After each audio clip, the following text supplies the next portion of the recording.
Primeira Epístola Universal do Apóstolo Pedro, capítulo 3.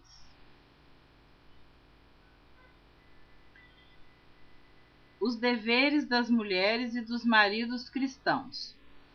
Semelhantemente, vós, mulheres, sede sujeitas ao vosso próprio marido, para que também, se algum não obedece à palavra, pelo procedimento de sua mulher, seja ganho sem palavra, considerando a vossa vida casta em temor.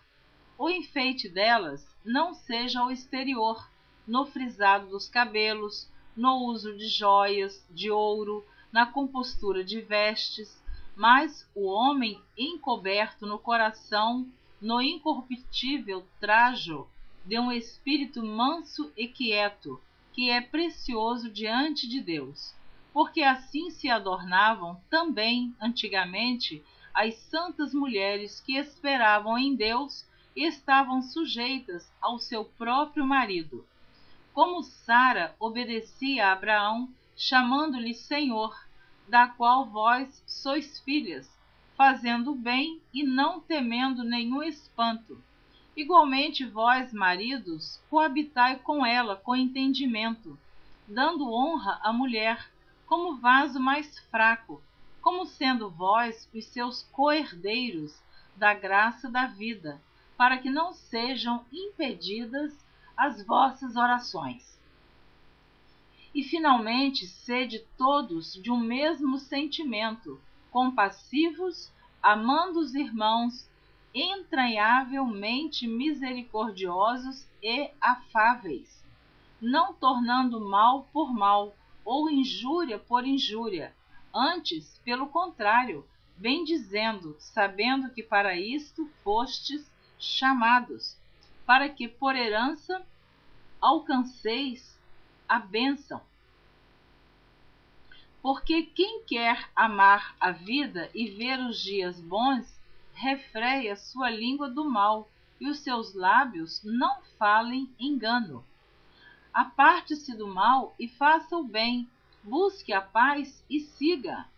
Porque os olhos do Senhor estão sobre os justos, e os seus ouvidos atentos às suas orações. Mas o rosto do Senhor é contra os que fazem males. E qual é aquele que vos fará mal, se fordes zeloso do bem? Mas também se padecerdes por amor da justiça, sois bem-aventurados. E não temais com medo deles, nem vos turbeis. Antes, santificai a Cristo como Senhor em vosso coração, e estai sempre preparados para responder com mansidão e temor a qualquer que vos pedir a razão da esperança que há em vós, tendo uma boa consciência, para que, naquilo em que falam mal de vós, como de malfeitores, fiquem confundidos os que blasfemam do vosso bom procedimento em Cristo, porque melhor é que padeçais fazendo o bem, se a vontade de Deus assim o quer, do que fazendo o mal. Porque também Cristo padeceu uma vez pelos pecados, o justo pelos injustos, para levar-nos a Deus, mortificado na verdade na carne, mas vivificado pelo Espírito, no qual também foi e pregou aos espíritos em prisão, os quais em outro tempo foram rebeldes quando a longanimidade de Deus esperava nos dias de Noé, enquanto se preparava a arca, na qual poucas, isto é, 8 almas, se salvaram pela água, que também, como uma verdadeira figura, agora vos salva. Batismo, não do despojamento da imundícia da carne, mas da indagação de uma boa consciência para com Deus pela ressurreição de Jesus Cristo, o qual está à destra de Deus, tendo subido ao céu, havendo-se-lhe sujeitado os anjos e as autoridades e as potências. Capítulo 4. Ora, Pois, já que Cristo padeceu por nós na carne, armai-vos também vós com este pensamento, que aquele que padeceu na carne já cessou do pecado, para que no tempo em que vos resta na carne, não vivais mais segundo as concupiscências dos homens, mas segundo a vontade de Deus, porque é bastante que, no tempo passado da vida, fizéssemos a vontade dos gentios, andando em dissoluções, concupiscências, borracheiras, glutonarias, bebedices e abomináveis idolatrias. E acham estranho não correrdes com eles no mesmo desenfreamento de dissolução, blasfemando de vós, os quais hão de dar conta ao que está preparado para julgar os vivos e os mortos.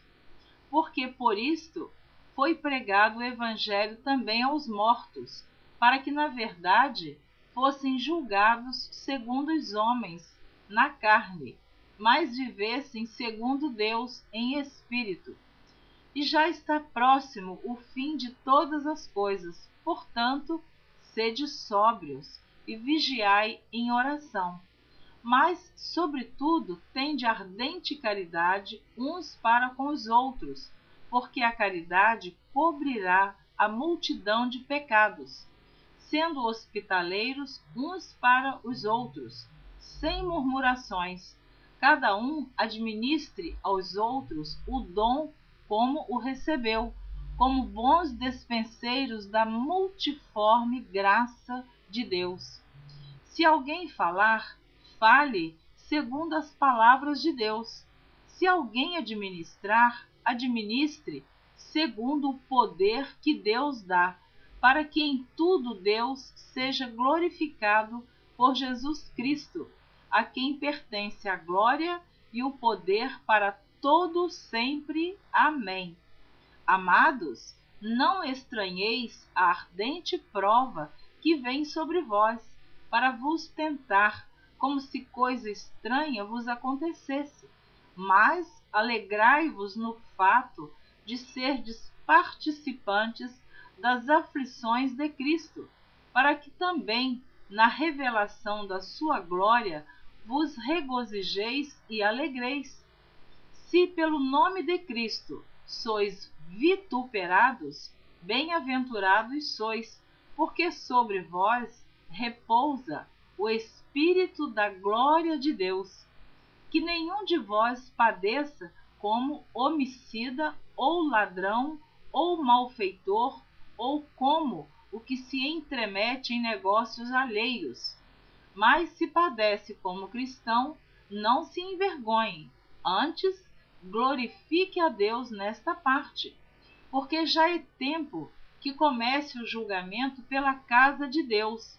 E se primeiro começa por nós, qual será o fim daqueles que são desobedientes ao Evangelho de Deus? E se o justo apenas se salva, onde aparecerá o ímpio e o pecador? Portanto, também os que padecem segundo a vontade de Deus, encomendem-lhe a sua alma como ao fiel Criador, fazendo o bem. Capítulo 5.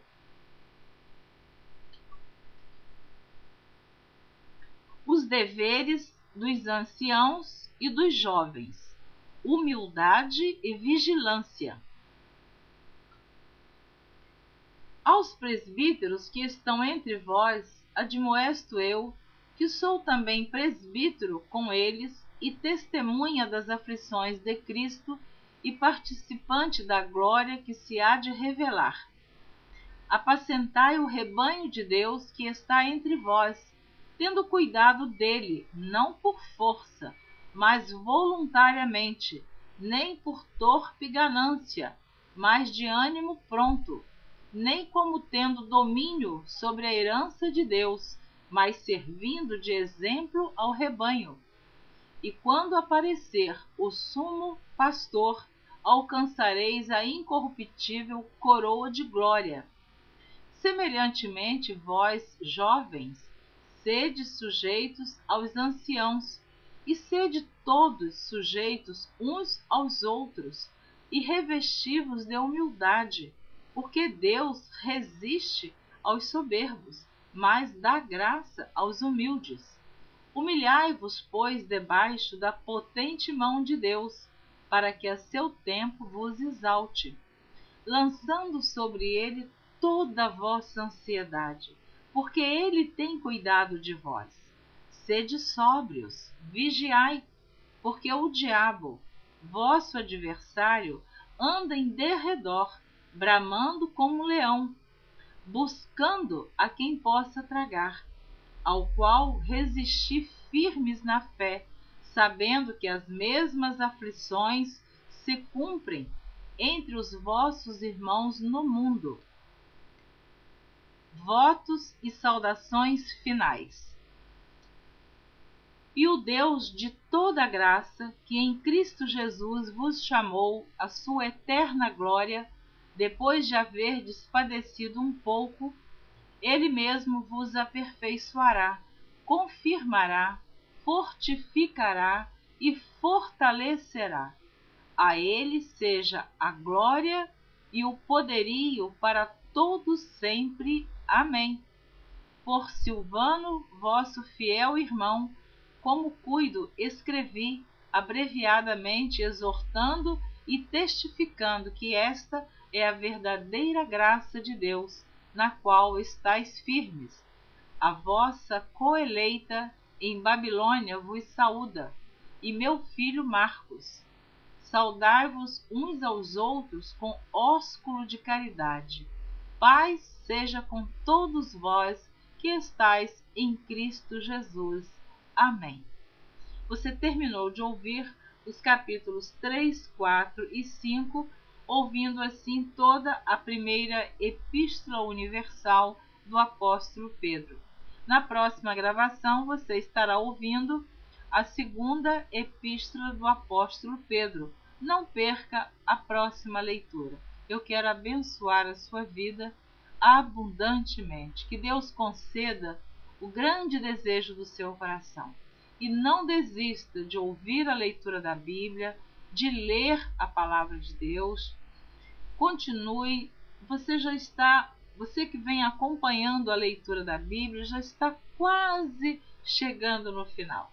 E eu quero abençoar você em nome de Jesus.